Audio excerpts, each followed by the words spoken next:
We've all heard of Davos and the World Economic Forum. That's that gabfest that takes place every January in the beautiful Swiss town of Davos. And apart from all the lovely pop stars and movie stars who jet in on their private Learjets, all sorts of major corporations and governments, including ours, send delegates to this flash red carpet economic event every year. Indeed, since the very first outsiders, we here on this show have highlighted the absurdity, hypocrisy and sheer repugnance of billionaires like Bono prattling on about the evils of capitalism. And of course, last year we had the silliness of Greta Thunberg lecturing world leaders about climate change. What a joke. Well, this week we had some good news. Maybe because they're panicking that not enough squillionaires will feel like heading out to the freezing Swiss Alps in the middle of the coronavirus, the World Economic Forum announced a couple of days ago that Davos in January has been postponed. Let's face it, it's never a good look when you're banging on about global warming and it's snowing outside. And the World Economic Forum will now take place in late spring, much warmer, in the luxury Bergenstock resort overlooking Lake Lucerne, where the event will be hosted on both sides of the beautiful lake and glitzy delegates can be ferried across the glittering waters. How nice for them. But I wonder if there isn't more to the postponement of Davos than the weather and the virus. I wonder if perhaps certain governments and corporations are beginning to get, well, cold feet, as it were, about the next World Economic Forum, because they certainly should be. You see, the next World Economic Forum isn't just some lovey jet-setters climate gabfest. It's an anti-democratic enterprise designed to destroy your job, steal your prosperity, and rob your kids of a future. It's a hardcore, leftist, eco-horror show replete with quasi-fascism. I spoke a couple of weeks ago here about the disturbing trend among many of the world's left-wing elites to increasingly conflate COVID-19 with climate change, with many going so far as to suggest that all the measures applied to the coronavirus, the lockdowns, the destruction of businesses, the suppression of dissent, curfews, strong-arm police tactics, should become the new normal for dealing with climate change. And indeed, that is precisely what the next World Economic Forum is planning to do, to convince governments, with the help of big business and big tech, to bring about something deeply, deeply sinister called the Great Reset. The what? Precisely, it sounds kind of crazy enough, but it is a program designed to strip us of all our fundamental democratic rights in favour of a new form of society as dictated by the elites. First of all, here's a bit of the official promo ad for the Great Reset.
How lovely. As someone who made ads for many years for a living, let me tell you that that is just about as cliched and vomit-inducing as the most inane corporate ad can possibly be. But let me deconstruct it for you. In a nutshell, this promo is saying that all the very worst things in the world, from the coronavirus to bushfires, to riots, to pollution, to poverty, are somehow linked. Then it is claiming that they can magically disappear, literally at the push of a button. And just like that, Everything in the world is made right and pure again. The Great Reset. What could be simpler? The World Economic Forum in January 21, which will serve as a global summit devoted to the Great Reset.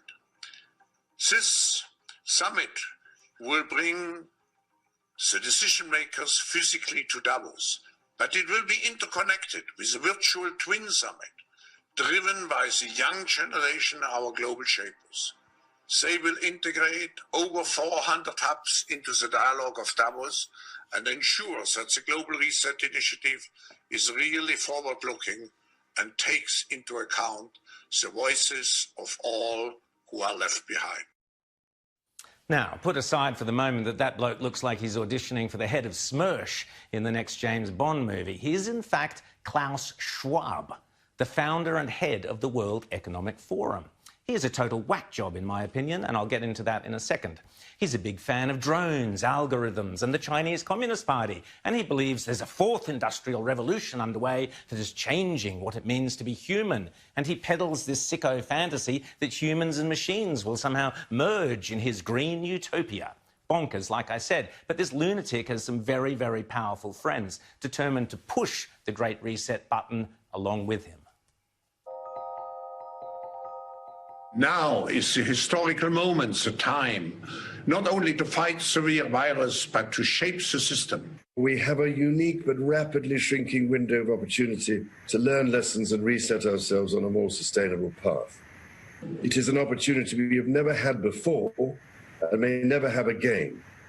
So we must use all the levers we have at our disposal, knowing that each and every one of us has a vital role to play.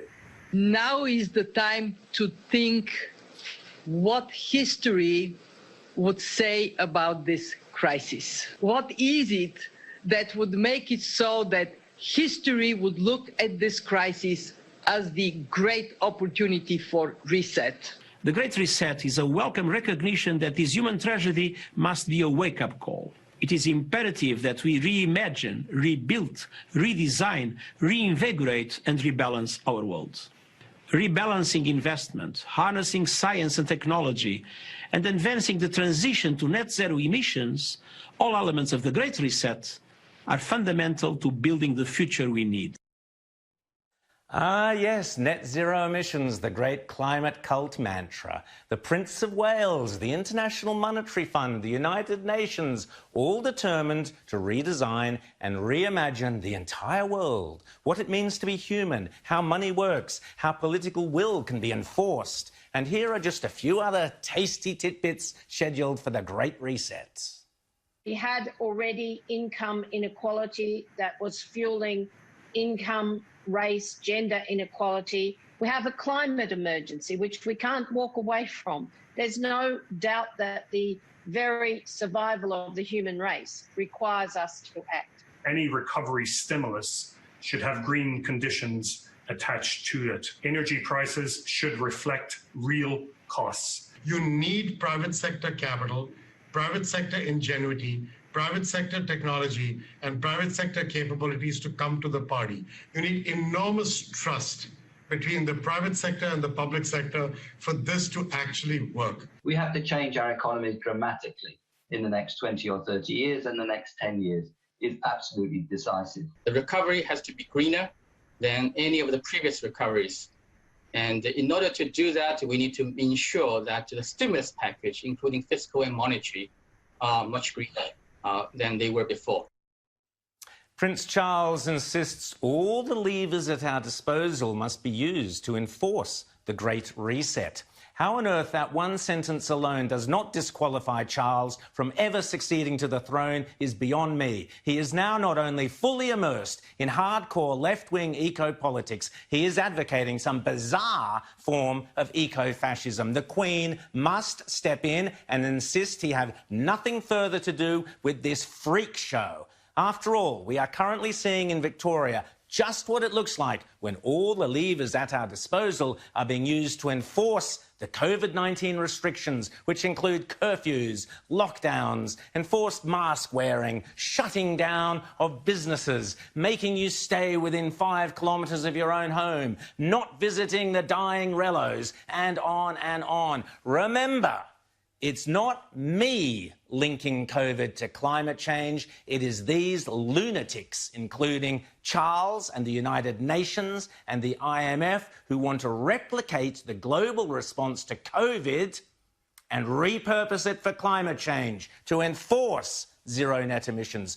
Just to remind you, this bloke Schwab is the kingpin of the World Economic Forum, the chief body that wants a globalised world with a partnership between governments and big business, globalisation that basically runs the show. In this week's Spectator magazine, Maurice Newman writes, already Professor Schwab and his colleagues have started mobilising vast networks of left-wing activists.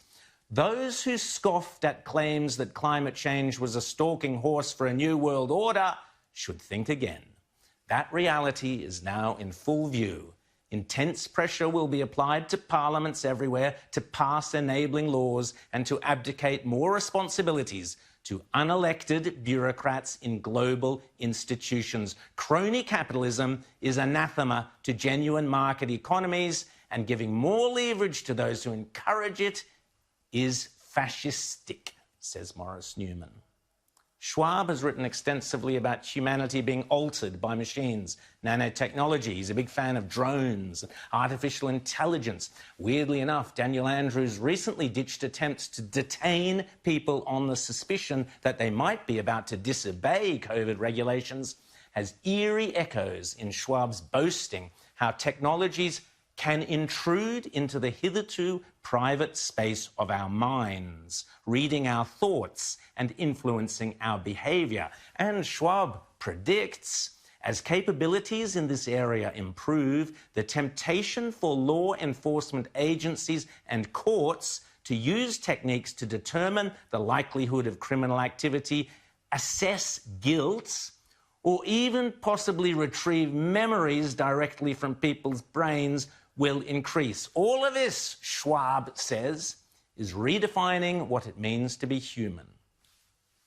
Sounding like a demented character in a Batman comic, Schwab also writes gleefully that sensors, memory switches and circuits can be encoded in human gut bacteria, and that smart dust, arrays of full computers with antennas, can now organise themselves inside the body. Yep, this Marvel Comics whack job runs the world's most prestigious economic forum, and every year our corporate CEOs and business leaders go grovelling to him at Davos, and worse, our government wastes your money sending senior politicians and highly paid public servants to dance to this madman's tune. It's a disgrace.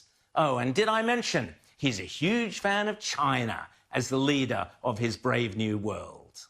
It was very appropriate to invite the president to join us, and he, as the leader of the country, to talk to us about the future's engagement of China in global affairs and the leadership role China will assume in determining and constructing our global future. And why China? Well, apart from the drones and the surveillance, chat to the Uyghurs about that, they also pretend to care about climate change. And China has already taken the lead. Just look in the negotiations in Paris on the environment. COVID, China, climate change. The Great Reset is a toxic, poisonous, ugly offspring of fascism dressed up in the frilly frocks of environmentalism. It's a horror show. So what to do? Our Governor-General must insist to the Queen that Charles ceases all involvement with this travesty. The Morrison government must refuse to send any delegates to Lucerne in May, and any Australian businesses that participate in this grotesquerie deserve the full wrath of Australian consumers and shareholders. The next time someone tells us that tackling climate change is either too costly or too difficult, I think we need to remind them and remind ourselves of what just is happening right now. We not only have to demand change, but also create change. We have to live up to the expectations which we have created, and we will do so. Don't say I didn't warn you.